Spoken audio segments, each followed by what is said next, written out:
گلیاں ہو جان سونیاں تو بچ مرزا یار پھرے۔ خواتین و حضرات، یہ جہان آباد کی گلیاں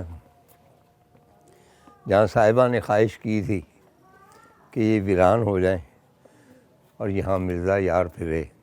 یہ اب تنگ ہو چکی ہیں۔ ان زمانوں میں یہ بہت وسیع تھی، یعنی جو آبادی بڑھتی گئی، اور یہ بھی میں عرض کر دوں جہان آباد ایک نہیں ہے، 3-4 بستیاں ارد گرد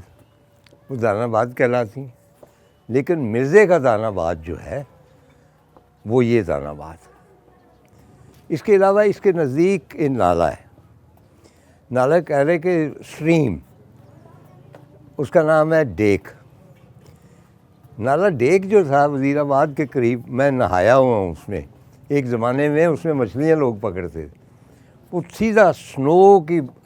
جو برف پگھلتی تھی تو وہ نالا آتا تھا، وہاں پہ مرزا نہایا بھی کرتا تھا۔ تو آج ہم نے دیکھا کہ ہاں گلیاں سونی پڑی ہیں، اور اس میں ایک بوڑھا مرزا یار جو ہے یہ گھوم رہا ہے، صرف اس لیے کہ آپ تک پنجاب کی یہ سب سے پوٹنٹ، سب سے ایڈونچرس، سب سے ایکسائٹنگ، سب سے دلیری والی داستان ہم آپ کے سامنے لائیں۔ ایک اور بات عرض کر دوں، رائے احمد خاں کھر،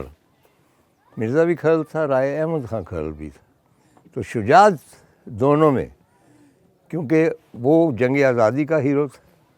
یہ رومان کا، تو کھرلوں میں جو شجاعت ہے وہ پائی جاتی ہے۔ تو برا گیتا ہی صاحبہ میرا ترکش ٹنگیا جنٹ۔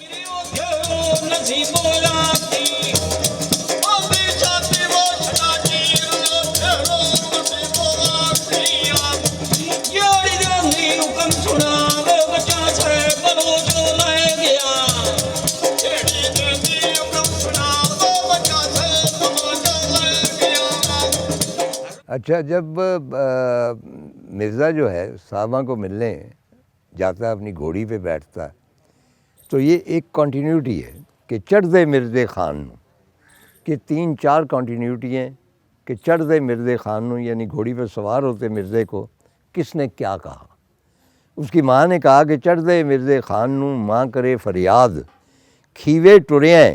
بچیا مینو کر برباد، رہو اکھیں دے سامنے، میری آنکھوں کے سامنے رہو، اندر دان آباد، اسی دان آباد میں، وہ دان آباد جو جہاں سے نظر آ رہا ہے، یہیں رہ جاؤ، کیونکہ اس کے دل میں وسوسے ہیں کہ مرزا واپس نہیں آئے گا۔ اسی طرح کہتا چڑھ دے مرزے خان نو، جٹ ونجل دیندا مت،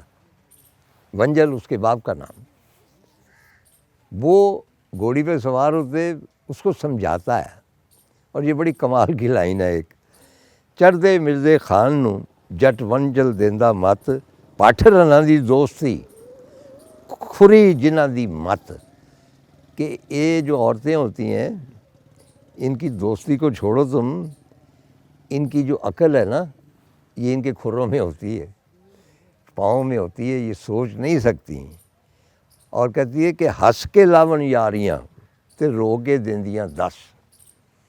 کہ جب یاریاں لگاتی ہیں تو ہنس کے لگاتی ہیں، لیکن جب بپتا پڑتی ہے تو رو رو کے وہ سب کچھ بیان کر دیتی ہیں۔ آگے کہتا ہے کہ لکھی ہاتھ نہ آوندی دانش منداں دی مت، چلی چل دے شیر نو کسے نہ ماری نتھ، یعنی جو شیر ہے صحابہ کے ساتھ تشبیہ دے رہا اس کو، وہ جا رہا ہے اپنے جنگل میں، اس کو کسی نے نتھ نہیں لگائی، یعنی نتھ وہ ہوتا ہے نا ناک کا، کہ شیر کو کس نے نتھ لگائی ہے، اس لیے عورتیں جو ہیں ان سے بچ کے رہو، چڑھ دے مرزے خان نو۔ ایک اور میں عرض کر دوں کہ اس کی جو دھن ہے اس میں ایک خاص مردانگی ہے،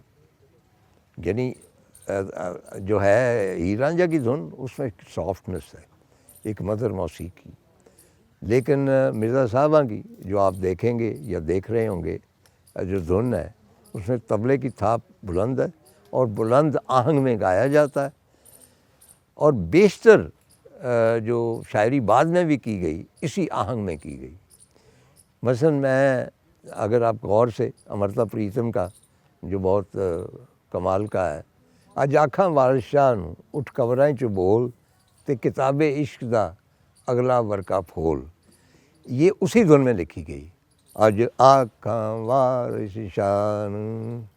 اٹھ وغیرہ. میں گائک تو نہیں لیکن آپ سمجھ سکتے ہیں کہ رزم وہی ہے. اسی طرح نسرین انجم بھٹی ہماری دوست تھی، کمال کی شاعر. انہوں نے بھٹو کی اسیسینیشن پہ ایک ڈھولا لکھا تھا، وہ بھی اسی طرز میں لکھا تھا، اور وہ کہتا تھا میں مرزا ساگر سندھ دا، بھٹو کا، میں مرزا ساگر سندھ دا، میری راول جنج چڑھی. راول پنڈی میں اس کو پھانسی دی گئی. تو جنج چڑھی کا مطلب یہی ہوتا کہ اختتام وہاں پہ ہوا.